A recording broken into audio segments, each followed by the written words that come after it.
Buenos días, República Dominicana. Sean todos y todas bienvenidos a esta edición de Fuera de Récord, domingo 17 de julio. Como avanza el tiempo, parece que fue ayer.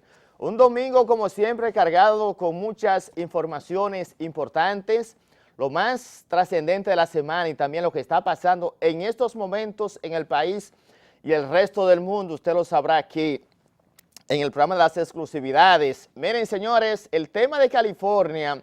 Ayer Estados Unidos volvió a vivir momentos de pánico y parece, como dirían los evangélicos, y sería que se está acabando el mundo o está por acabarse, porque hay días terribles. Y miren, y lo de Estados Unidos es mucho más preocupante porque a propósito de que vivimos en el fin de semana el tema de Turquía, de Francia y tantos muertos, ayer el pánico se apoderó de California.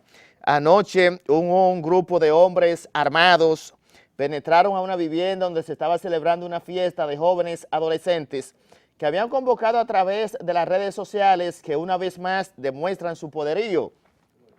Estos jóvenes habían convocado un party, una fiestecita de adolescentes y se presentaron de acuerdo al informe policial, y la agencia P está publicando en estos momentos que los armados penetraron a la vivienda. Hubo 14 personas heridas, hay varios de ellos en estado delicado de gravedad.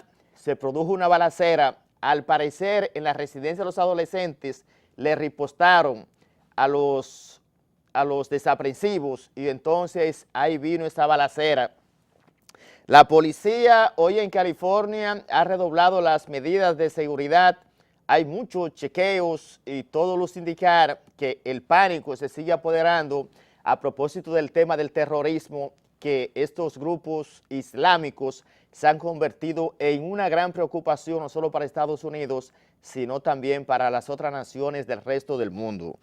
Y entonces los padres confirmaron de que ciertamente la fiesta se produjo en la casa de ellos y los jóvenes eran entre 15 y 18 años y entonces, repito, se produjo esa balacera que hoy California amanece nuevamente en pánico a propósito de los ataques terroristas. Y digo los ataques porque quería concadenar con la situación de Francia, donde nos unimos al dolor que embarga a esta nación. Increíblemente, en un abrir y cerrar de ojos, Europa, que era un continente prácticamente cero en cuanto a criminalidad, terrorismo, delincuencia, ahora ha pasado a ocupar un primer plano.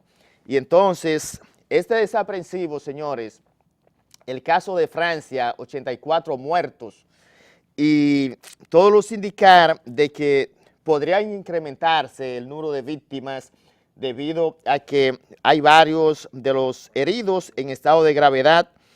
Entre ellos hay varios niños, perecieron 10 niños y más de 200 adolescentes heridos, 52, dice hoy los cables internacionales, hay 52 en estado crítico. Un detalle muy importante, señores, el padre del autor, el FBI confirmó, logró entrevistar al padre del autor. Entonces dice una emisora de Francia de que el hijo de Mohamed Balut tenía una grave enfermedad psiquiátrica, que era inestable y a veces violento, reveló el papá del autor de esta matanza. Dice también el padre, la entrevista fue una exclusiva en Túnez, donde el hombre mostró fotocopia de una receta médica que se remonta al año 2004, o sea, que desde el año 2004 este muchacho tenía problemas psiquiátricos y no sabemos cómo logró evadir ese punto y también tener licencia de conducir, para que ustedes vean que también allá en Francia y en otras naciones, no solamente aquí, hay problemas con los conductores, porque este muchacho, es un caso aislado, no tanto como aquí, pero se dan muchas situaciones. Y entonces, un detalle importante que reveló el padre también es que estaba tomando medicamentos y dijo que tenía una enfermedad verdaderamente muy grave e indicó que ese muchacho, su hijo, tenía más de 4 años que no conversaba con la familia. Es un detalle muy importante que hoy en la mañana están revelando varios medios de comunicación, sobre todo medios internacionales. Es una situación sumamente peligrosa y además de eso, muy preocupante porque el terrorismo llama bastante la atención de que el Estado Islámico ya confirmó que ese adolescente trabajaba para ellos y se atribuyó esos ataques. Qué pena y qué terrible. Yo siempre he dicho cuántas veces hay temas del Estado Islámico que no hay forma de consensuar o de llegar a un entendimiento con ellos, que al final pienso que el FBI y las autoridades van a tener que hacer un pacto como pasó en Colombia con la guerrilla, con la FARC,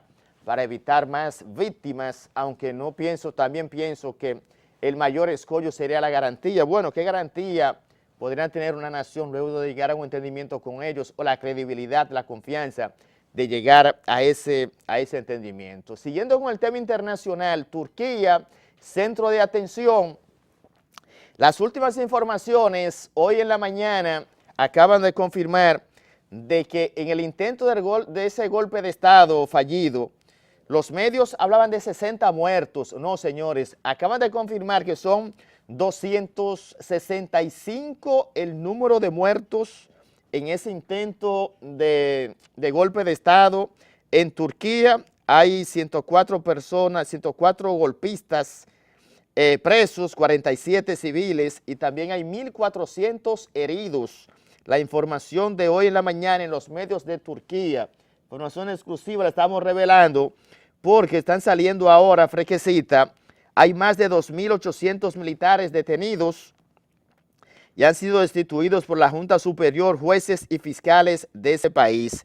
La Unión Europea condenó ese intento de golpe de Estado, mientras que el presidente se mantiene firme y dice que está esperando y ha garantizado también hoy en la mañana de que va a haber un régimen de consecuencia y que los culpables van a ser condenados. Me llamó mucho la atención desde ayer y hoy en la mañana hay protestas en el Congreso de Turquía. Recuerden que la pena de muerte fue eliminada en Turquía y ahora quieren darle plenos poderes al presidente para que pueda restablecer la pena de muerte, porque el temor es que pueda producirse nuevamente y entonces el presidente Recep Tayyip Erdogan ha reafirmado y ha garantizado de que su régimen va a tener consecuencias mayores y que los culpables van a pagar por sus hechos. Una situación, el mundo muy convulsionado y este caso de Turquía también pone entredicho una democracia que en la forma es representativa por la parte congresual. Sin embargo, en Turquía es la primera vez que pasa un acontecimiento de esta naturaleza. Miren, en el plano local hay mucho hermetismo. El diálogo entre el gobierno y el Colegio Médico Dominicano, aquí es centro también de atención. Todos los indicar de que en los próximos días va a haber un entendimiento. Se ha convocado para el próximo jueves la reanudación de ese diálogo. Yo pienso que al final, ojalá que puedan llamarnos a alguien del Colegio Médico para ver cuáles son las expectativas que ellos tienen de este esperado encuentro que está programado para el jueves a las 3:30 de la tarde.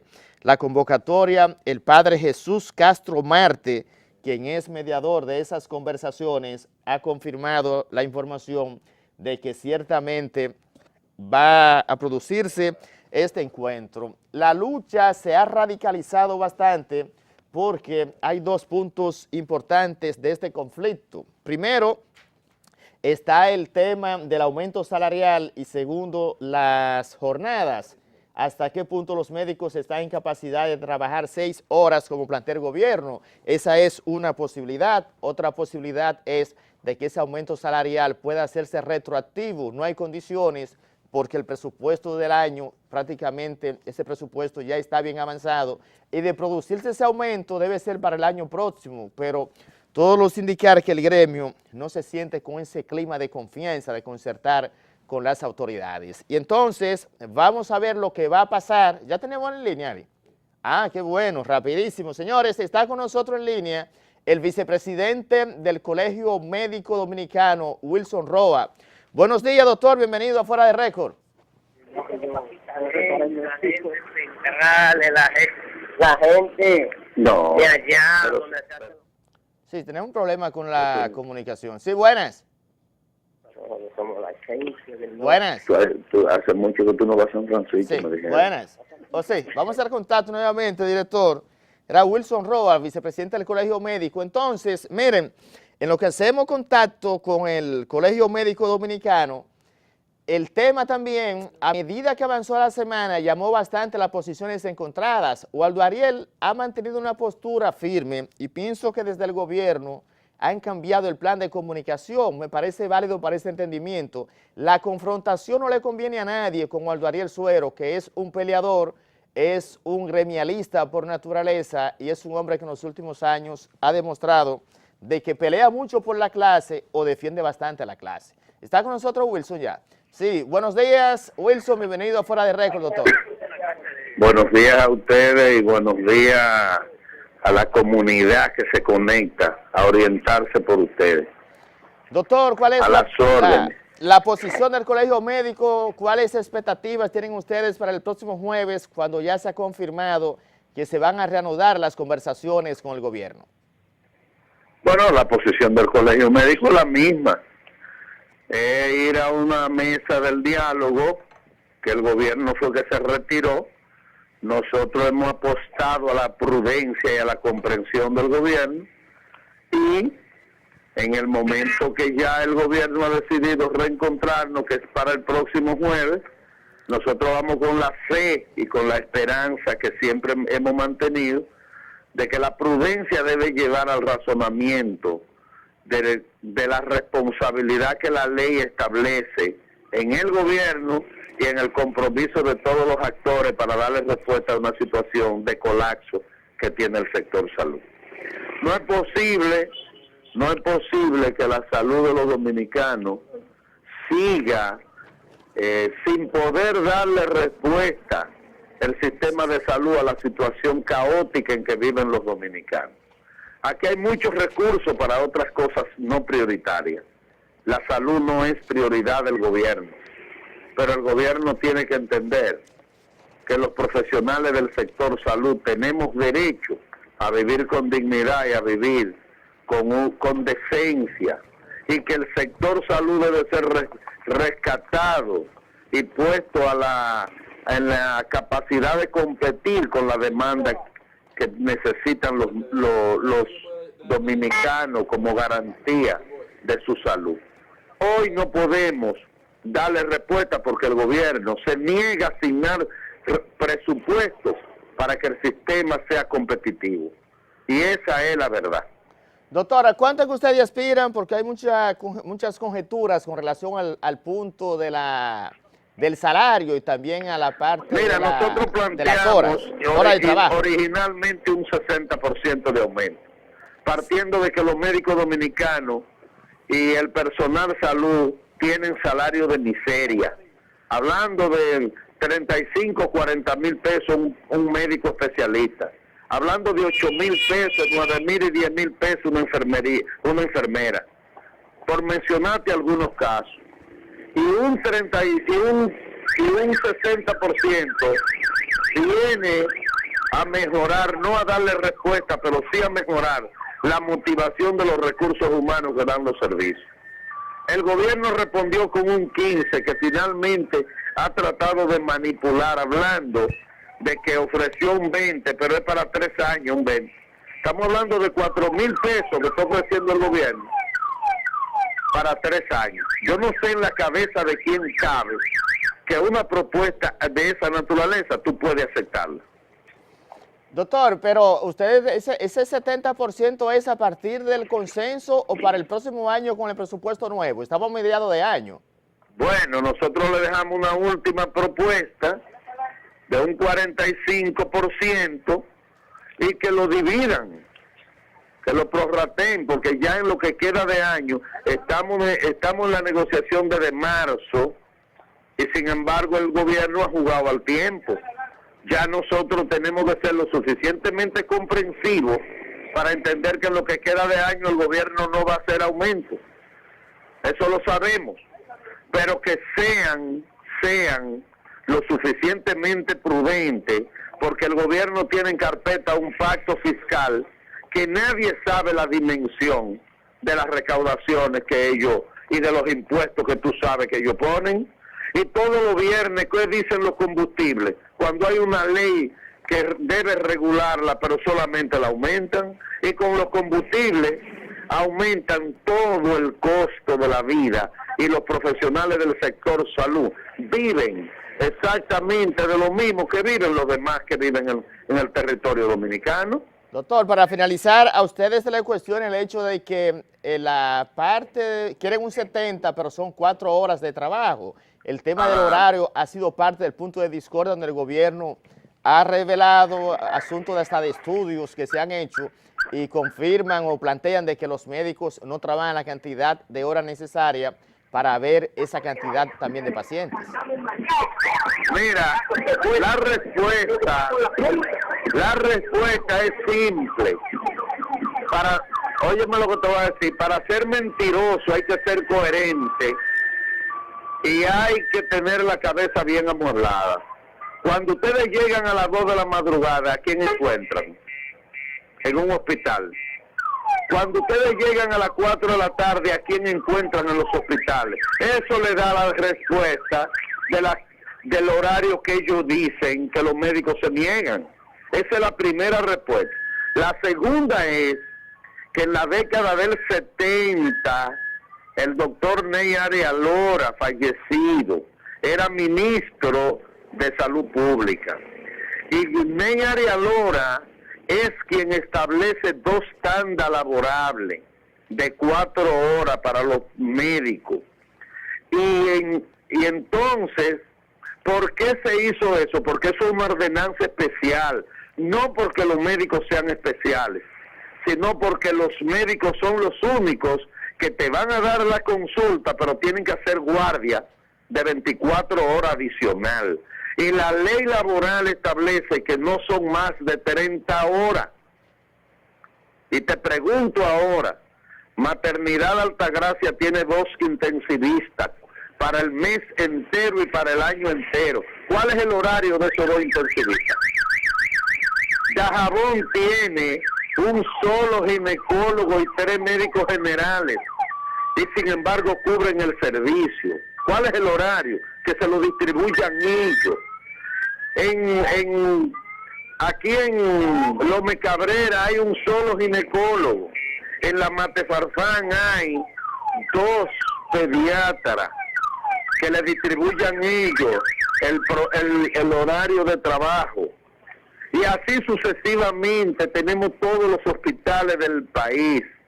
Nosotros lo que hemos dicho es que esa ficha la sacan por incompetencia, por incapacidad de darle respuesta a un compromiso que dijeron jurar y hacer cumplir las leyes, y hoy la violentan. Eso es lo que pasa. Sin embargo, los salarios exorbitantes de los que tú oyes hablando, de ese tipo de cosas, pregúntale el salario y pregúntale los horarios. Porque quieren cualquierizar la medicina y al profesional del sector por un derecho que es lo único que hemos hecho exigir y darle incluso flexibilidad para que cumplan. Sin embargo, se niegan. ¿Tú me entiendes? Nosotros no hemos dicho que no vamos a laborar, hemos laborado toda la vida. Lo que pasa es que el horario lo sacan por incompetencia e incapacidad de dar respuesta. Y como no tienen argumentos, recurren a eso porque piensan que van a manipular a la opinión pública. Muchísimas gracias, doctor. Le agradecemos infinitamente que hoy en la mañana haya edificado a los televidentes y al país con esas declaraciones exclusivas luego de que se anunciara oficialmente de que el diálogo va a ser reanudado el próximo jueves. Gracias, doctor. Óyeme. A sus órdenes, está en el aire. Óyeme, yo te pido que vaya cualquier día, cualquier hora, a cualquier hospital y averígame cuál es el horario de los médicos. Y el equipo de producción está trabajando en eso. Vamos a hacer un recorrido por los hospitales. Está bien, gracias, buenos días, hermano. Gracias, doctor. Esa es la intervención del doctor Wilson Roa, vicepresidente del Colegio Médico Dominicano, a propósito de este conflicto que mantiene enfrentado al gremio con el gobierno por dos temas cruciales, el aumento salarial y el tema de las jornadas tiempo-hora de trabajo en los hospitales. Miren, señores, antes de la pausa, quiero revelarle, analizar este punto que me ha llamado bastante la atención. El tema de las altas cortes está al doblar de la esquina, la escogencia de los nuevos jueces, la conformación. Esa renovación viene al doblar de la esquina, la de los jueces de la Junta Central Electoral, el Tribunal Superior Electoral y también el tema de la Suprema, que son tres componentes fundamentales de las altas cortes. La oposición, todo luce indicar que ha endurecido su postura de cara a que tengan mayor equidad y de mayor participación en la escogencia de esos importantes magistrados por el hecho de que al Partido de la Liberación Dominicana, al PLD, le va a tocar en la conformación del Consejo Nacional de la Magistratura, ya le van a tocar 4 de los 8 miembros y eso es un punto que ha llamado a preocupación a la oposición. A propósito, se habla de la concertación y el papel que está jugando la sociedad civil. Pero antes vemos también que la misma sociedad civil ha diseñado un nuevo plan de trabajo. Esa condena de 30 años al presidente de la Junta, Roberto Rosario Márquez, en un juicio popular que se realizó en el Parque La Lira, aquí céntrico del Distrito Nacional, llamó bastante la atención y entonces ha vuelto a traer el debate sobre la necesidad de cómo quedaría conformado el Consejo Nacional de la Magistratura y ese equilibrio entre los jueces de las altas cortes. Director, vamos a ver brevemente parte de lo que pasó en ese juicio donde la sociedad civil condenó al presidente de la Junta Central Electoral. La justicia dominicana está ciega, sorda y muda. El presidente de la historia dominicana que ha hecho las elecciones más limpias y pulcras en toda la historia dominicana. Porque era el más pendejo. No, honorable magistrado. Será el más pendejo, pero no el más culpable. Fueron 3 camiones. Sin embargo, esos 3 camiones que el Ministerio Público y la parte civil constituida le notificaron al imputado, fueron documentos alterados, mal usados y malinterpretados. Condena al señor Roberto Rosario Márquez a cumplir la pena de 30 años de reclusión mayor en la Penitenciaría Nacional de la Victoria.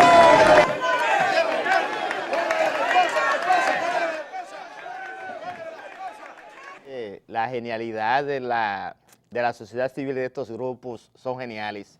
Condenado a 30 años en un juicio popular, sé que ha llamado bastante la atención, aunque eso desde el punto de vista legal es un simulacro.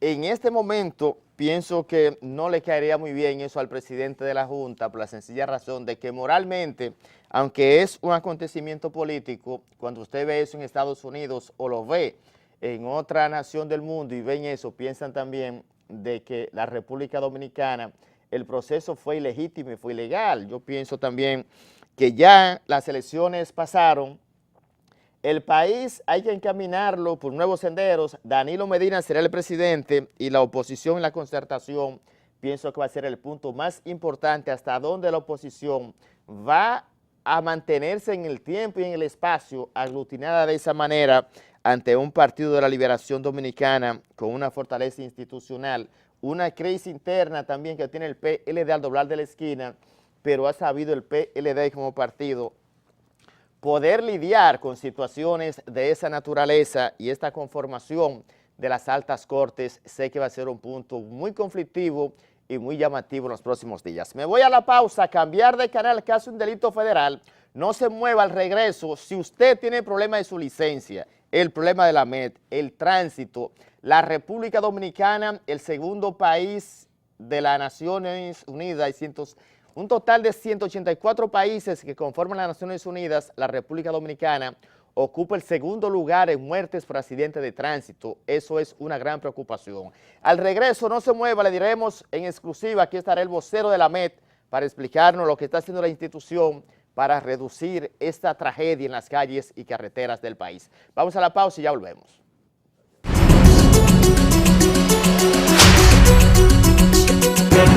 Bien, Bien, señores, tal y como le habíamos adelantado antes de la pausa, ya nos acompaña en este plato fuerte, entrevista principal, el coronel Diego Pesqueira, vocero de la Autoridad Metropolitana del Transporte, AMET, a propósito de la situación del tránsito en el país.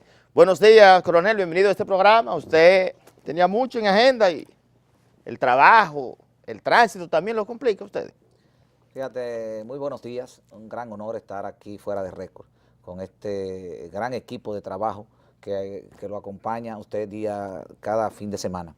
Un toque de queda en todo el territorio nacional y a partir de este momento nos declaramos en nombre del general Frener Bello Arias, director de la AMET, a su entera disposición y de todos sus seguidores. Coronel, ¿qué está haciendo la AMET para mejorar la situación del tránsito? La República Dominicana ocupa un lugar en el mapa. El que no lo conoce diría, mira, estamos bien en segundo lugar, pero es con factores negativos. El segundo país de las Naciones Unidas con más muertes por cada 100,000 personas, y entonces ese segundo lugar pienso que debe ponerlo en la lista, no de la posición, sino de preocupación por lo que implica. La sociedad dominicana todavía estremecida con hechos que precisamente hace una semana sembró de luto y dolor el caso de Samaná, que todavía el país no se recompone y los accidentes de tránsito siguen cada vez en aumento. Sí, fíjate, en parte tiene toda la razón. El dato al que usted se refiere de la Organización Mundial para la Salud, de que ocupamos el segundo lugar, es un dato que fue ofrecido en el año 2013. En la actualidad, la República Dominicana se encuentra en la media de los países del área, no con una cifra para nada halagadora. Estamos alrededor de 23 a 24 muertes por accidente de tránsito por cada 100,000 habitantes, que es bastante elevado. No obstante a esto, en lo que va de año, si comparamos estos primeros 6 meses con igual periodo del año anterior, estamos reflejando un saldo positivo de 96 muertes menos, lo que indica que las acciones, las medidas implementadas tanto por la AMET como por el Ministerio de Obras Públicas en autopistas y carreteras están dando frutos positivos y con una clara tendencia a la baja. El accidente al que usted se hace referencia, producto de una, ¿cómo podría decirle? La coalición. No, de una imprudencia de ambos conductores, pero en especial del conductor del tráiler, ¿no? de esta patana que remolcaba un furgón que invadió el carril contrario, impactando de frente al camión con proporciones mucho más pequeñas, pero que a su vez el conductor permitió que unas 36 personas ocuparan la parte trasera, sentados en sillas plásticas, y a alta hora de la noche, alrededor de la medianoche, 11 de la noche, se produjo este lamentable accidente en el tramo carretero Sánchez-Nagua. Esto lo que evidencia que todas las acciones que estamos implementando, muchos conductores no nos hacen caso. Este mismo medio es muy cooperador con la AMET, pasando todas nuestras orientaciones, nuestros spots, donde exhortamos a la comunidad en sentido general a que se abstengan de transportarse en las camas de las camionetas, de los camiones, a que transiten de manera adecuada en las motocicletas. No obstante a esto, persisten este tipo de accidentes muy lamentables que se enmarca dentro del 95% de casos que ocurren en el país, donde el factor humano es el eje principal. Se podría decir que son otras circunstancias, pero en el 95% de los casos de accidentes fatales son errores humanos los que inciden. Sin embargo, el régimen de consecuencias es una gran preocupación. Vemos que, por ejemplo, la AMET en algunos casos es dura, mano dura, pero en otras también es muy suave. O sea, son light para una y fuerte para otra. Por ejemplo, los dueños del país no tienen régimen de consecuencias. Fíjate. Hablo de los transportistas. Usted tiene la razón. Pero ellos no respetan rango, ellos no respetan nada. La Autoridad Metropolitana de Transporte a diario impone alrededor de 40 a 50 contravenciones que son levantadas en distintos puntos del país. Pero no, ahí no están los guagüeros. Sí, ahí están, específicamente contra ellos. ¿Y a ellos se le pone multas? Contra ellos, y muchas. Evidentemente que los conductores privados son más, porque el parque vehicular de vehículos privados es mucho mayor, prácticamente diría que de un 95 a un 5%. Estamos en un parque vehicular que ronda prácticamente los 4 millones de unidades entre motocicletas y vehículos de 4 gomas. Pero nosotros a diario somos persistentes en cuanto a las acciones a tomar contra no solamente los conductores de vehículos públicos, sino contra todos en sentido general. Pero el régimen de consecuencia, como bien usted apunta, es muy débil en la República Dominicana. Nuestro marco legal debe de ser fortalecido, imponer sanciones drásticas contra los conductores que de una u otra forma no cumplen con las normas de tránsito. Cuando usted dice, por ejemplo, que admite el régimen de consecuencia, pero ustedes también son culpables en un sentido, porque yo sé que la ley 241, de hecho el mismo presidente de la Suprema, está pidiendo también que se endurezcan las penas para la ley. Viene esa modificación, pero en lo que el hacha va y viene, la AMET, por ejemplo, ¿qué está haciendo? Porque esa aplicación de la ley, aquí hay muchos padrinos también, fíjate, porque las tarjeticas todavía prevalecen y la institución tiene que funcionar. Le hago la pregunta, pues yo tengo una postura muy radical con eso. Sí, la hemos escuchado porque damos seguimiento a sus redes sociales, a su programa, a su espacio. Lamentablemente persiste todavía algunas deficiencias y nosotros somos los primeros en admitirlas, pero estamos en un camino hacia mejorar. Nosotros estamos esperanzados en que el Congreso finalmente termine de aprobar este proyecto de ley sometido por el gran amigo, el diputado Tobías Crespo, y esperamos que sea conocido, sea aprobado y posteriormente promulgado por nuestro señor presidente. No obstante a esto, la AMET, les reitero, a diario está colocando y aplicando contravenciones. En el tema, un ejemplo de las personas que lo han tomado como una moda de andar con las placas o en la parte interior del vehículo o en ninguna parte, colocando placas de Europa o de Estados Unidos. Esto ya en los pasados 10 días han sido colocadas más de 1.500 contravenciones o multas a estos conductores y retenidos alrededor de 700 vehículos en todo el territorio nacional. O sea, nosotros estamos aplicando medidas fuertes en los distintos casos, pero les reitero, el marco legal que tenemos para impedir que estos infractores recurrentes no vuelvan a las calles, no tenemos esa facultad. Recuerde que esta es una facultad del Congreso, de dictar las leyes, y nosotros somos respetuosos en cuanto a todas las normas. Fuera de cámara, uno de su personal, de su equipo muy eficiente que labora acá, nos hizo unas críticas en relación a que los conductores de carros públicos y de guagua no utilizan los cinturones de seguridad y que a él le habían aplicado una contravención y que él le mostró a un agente tres conductores de vehículos públicos que no tenían el cinturón y que él se sintió indignado. Pues yo me permito responderle a este camarógrafo suyo. Pero así como él hay cientos de indignación por ese caso. Pero yo tengo que decirle a él que la gente que actuó en ese caso actuó de manera correcta, aunque parezca ilógico, y le doy toda la razón a él. Y es que la ley 114, que es una modificación a la ley 241, exentúa a los conductores de vehículos públicos de utilizar esta herramienta que es el cinturón, que es para salvarle la vida.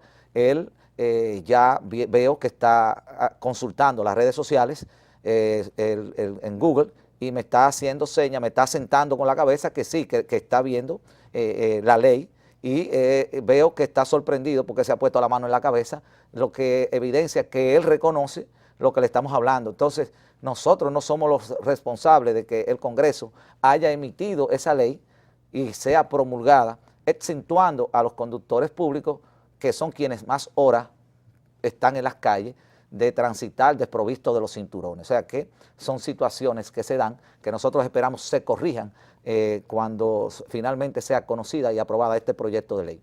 Es una distorsión muy preocupante, y además de preocupante, sé que los televidentes, los que nos están viendo a esta hora, tienen la misma preocupación. Por ejemplo, la cantidad de multas. ¿Hasta cuándo un conductor o cuánto un conductor puede tener de multas? Hay gente que dice, mira, yo tengo 35 multas, yo no pago ni una. Bueno, no hay consecuencia. Para responderle voy a recurrir a un juego que en mi infancia se jugaba, pero que hoy en día ha desaparecido. El límite es 50. 50. 50. Ajá. No 50, sino 50. O sea, no hay límite. Sí. Un conductor puede tener 100, 200, 300, 400, como de hecho encontramos en nuestro sistema conductores con más de 300 contravenciones. ¿Cómo? Así es, sin ningún régimen de consecuencia. Explíqueme eso. Sí, sí, así es. ¿Cómo es? ¿Hay conductores? Hemos detectado en nuestros archivos conductores con una gran cantidad de contravenciones que le han sido levantadas. Es gracias a que la Procuraduría General de la República y nuestro señor Procurador Francisco Domínguez Brito ha implementado la medida de que toda persona que tenga alguna contravención de tránsito en el sistema no puede ser dotado de una certificación de no antecedentes penales, que muchos de estos conductores, ante cualquier requerimiento, tienen que ir a dar la cara al Tribunal de Tránsito, no a la MET, al Tribunal de Tránsito, y verle la cara a una magistrada, a un fiscal, para ponerse al día de entrar en una conciliación con las autoridades, y de esta forma pues poder pagar estas multas y poder obtener su certificado de no antecedentes penales. Con esto volvemos al mismo tema de que no hay régimen de consecuencia. Pero la parte, por ejemplo, del certificado, el papel de buena conducta, hay un tope. ¿Cómo es? ¿Por 5, por 6 o hasta por una no te lo dan? Por ninguna se lo dan, por ninguna. Usted tiene que obligatoriamente acudir al Tribunal de Tránsito, que está ubicado en la primera planta del edificio de AMET, pero esto no quiere decir que corresponda a la Autoridad Metropolitana de Transporte AMET. Son organismos totalmente diferentes que nada tienen que ver con la AMET. Coronel, me voy a ir a la pausa. Sé que hay muchos temas, más adelante vamos a estar en contacto con los televidentes, pero por ejemplo, el pago de la multa y los motoristas, y también hemos visto en los últimos días que ustedes están pintando de amarillo algunas intersecciones. Quiero que me hable de eso, de qué se trata. Estamos conversando con el coronel Diego Pesqueira, vocero de la AMET. Vamos a la pausa, cambiar de canal que hace un delito federal. Ya volvemos.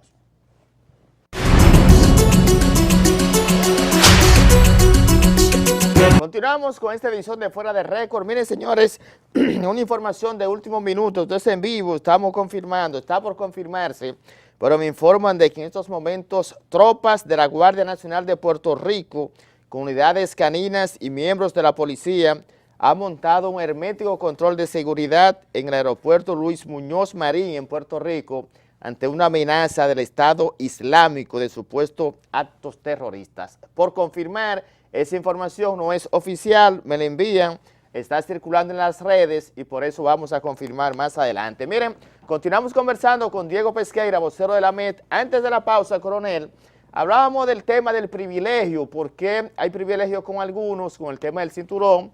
Usted habla de la ley 114, sin embargo, también le preguntaba el tema de las calles. Esta parte amarilla que está en el polígono central, sobre todo, ¿de qué se trata?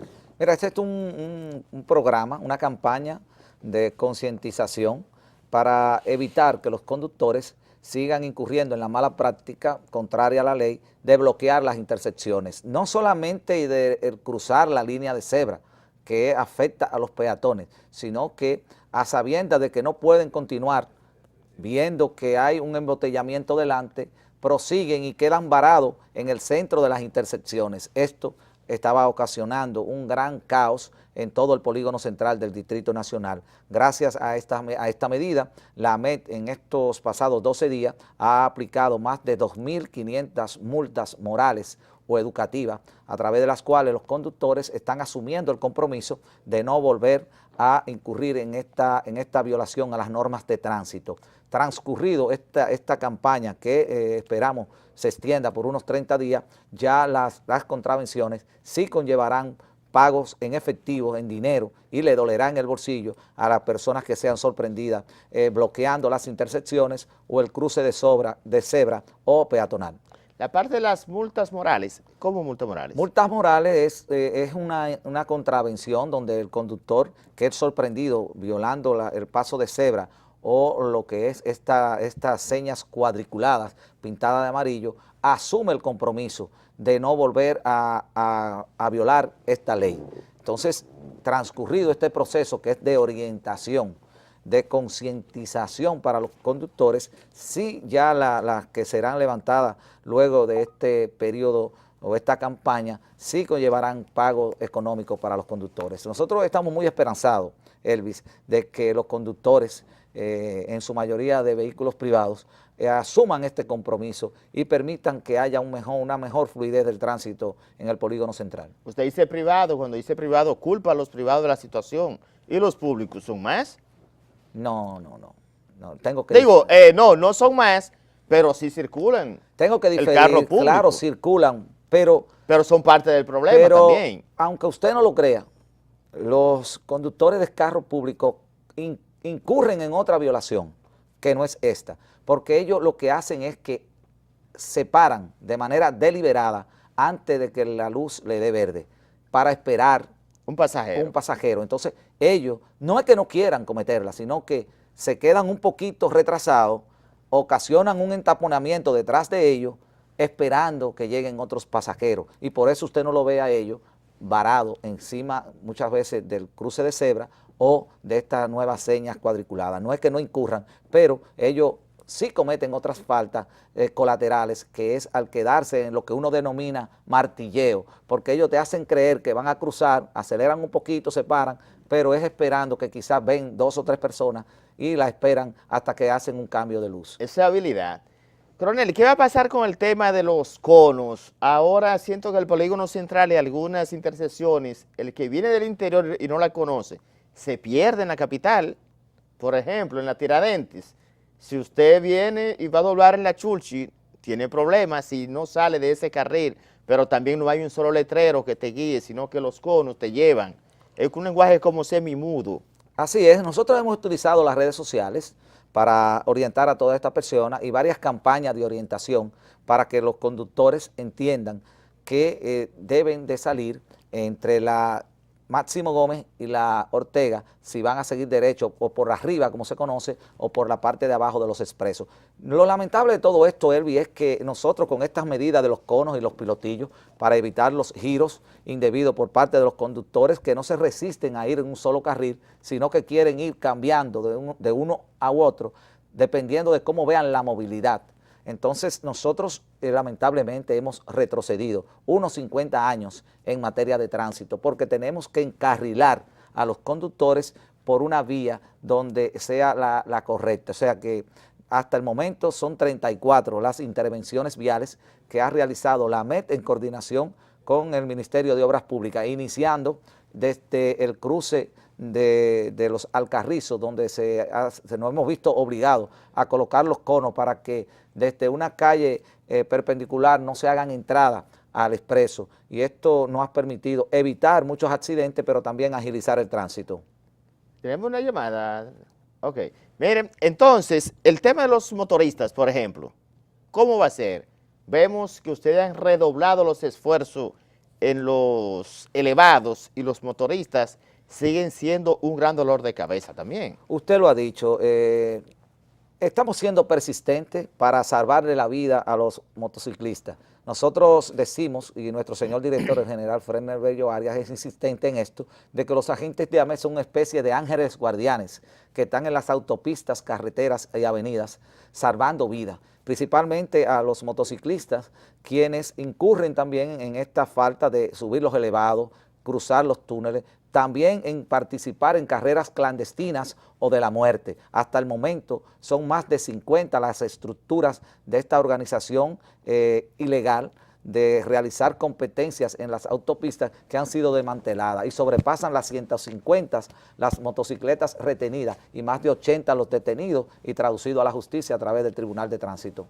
Coronel, mire, se nos terminó el tiempo. Yo comparto muchas de las medidas que ustedes han venido adoptando. Me gustaría un poco más fuerte, ojalá que la modificación de la ley lo permita, y que se incluya también como la pela. A mí me gustaría como el método de la pela viejo, así como antes. Esos suicidas que andan de noche provocando el caos y el tránsito, uno lo agarra y le da una pela. Allá no hay un chucho de los que se usaban antes, ya no se usan. Bueno, le damos una pela bien mojado, con una manguera, delante de todo el mundo bien, y le quitamos el motor y se lo vendemos, y ese es el precio de la multa. Se acaba el show de la carrera nocturna y de todo eso, una buena pela y le vendo el motor y lo mando para la Victoria, 6 meses para allá. Yo pienso que eso lo podría ayudar. Los métodos contrarios a la Constitución y al respeto a los derechos humanos no son practicables ni son inaceptables en la Autoridad Metropolitana de Transporte, nosotros seguimos confiando. Es una opinión mía, ¿eh? Ah, bueno, Esa nosotros es la respetamos, no la compartimos, pero sí, estamos esperanzados en que la ciudadanía acoja nuestros consejos y respete la ley. Gracias, coronel. Señores, se nos terminó el tiempo. Elvis Trimio estuvo con ustedes, más la próxima semana en otra edición de Fuera de Récord.